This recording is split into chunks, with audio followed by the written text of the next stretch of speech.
Welcome to this skill builder on descriptive statistics. The purpose of this session is to introduce you to some basic descriptive measures in statistics and learn how to calculate and interpret them. We'll be focusing on the mean, median, variance and standard deviation, which are ways to summarise and describe the characteristics of data. Descriptive statistics are useful because they help us summarise the characteristics of our data or observations. They form the initial step in an analysis. So, for example, if you're writing up a scientific report, descriptive stats are reported before the results of any inferential stats.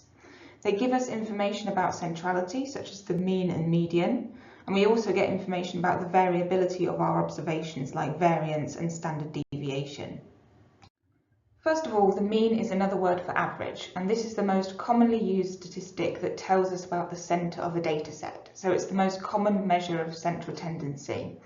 The way that we calculate the mean is by summing all values and dividing the answer by the number of observations. So imagine we have a number of students who have completed 4 modules on their degree course, and we want to work out each student's average mark.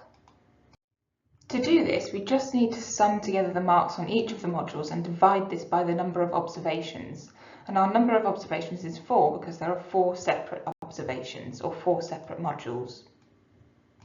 So we take our average of 307 and divide it by 4.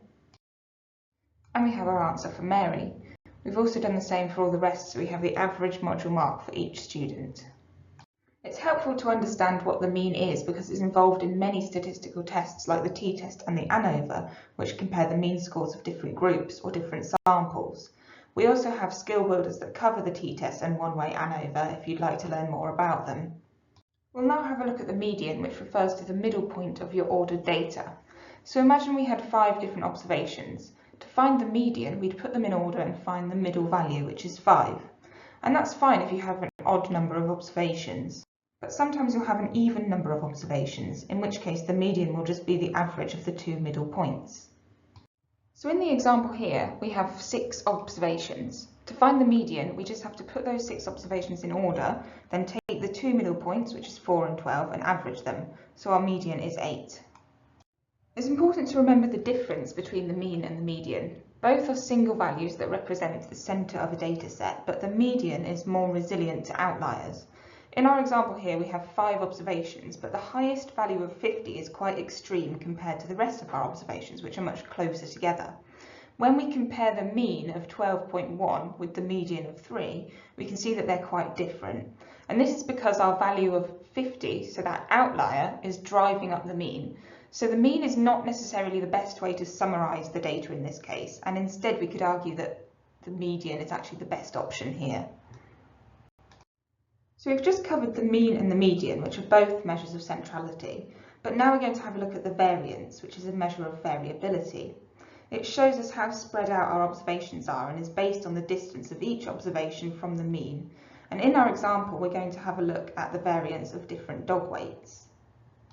So here we have the weights of 6 different dogs, which we've plotted on a graph. And what we need to do now is work out the difference between the weight of each individual dog and the mean weight of 16 kilograms. Once we know the difference between each dog weight and the mean, we then have to square that difference and average it. So the variance is the average of the squared differences from the mean. We can break this calculation down into 3 separate steps. In step 1, we need to work out the difference from the mean, which are the numbers in red here, and square each value, which are the numbers in blue. In step 2, we add all the squared values together to get 142.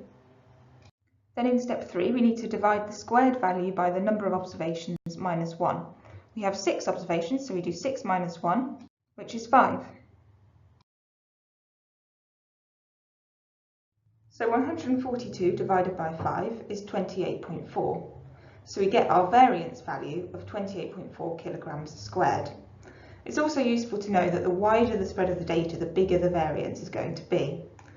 The only challenge here is that kilogram squared is difficult to interpret. It's hard to figure out what that means in relation to our data that's actually in kilogram units rather than kilograms squared. And this is why we often use standard deviation rather than just the variance to describe the spread of the data. The standard deviation is the square root of the variance, and the result is the same measurement unit as our data. So in our example, the standard deviation will be in kilograms rather than kilograms squared. This makes it easier to interpret and understand the spread of the data. By taking the square root of the variance that we calculated before, we end up with a standard deviation of 5.3 kilograms. We often plot the standard deviation so that we can describe the spread of the data. So here we've plotted our standard deviation of 5.3 kilograms above and below the mean. A small standard deviation indicates that the data are gathered close to the mean, and a large value indicates that data are gathered far from the mean.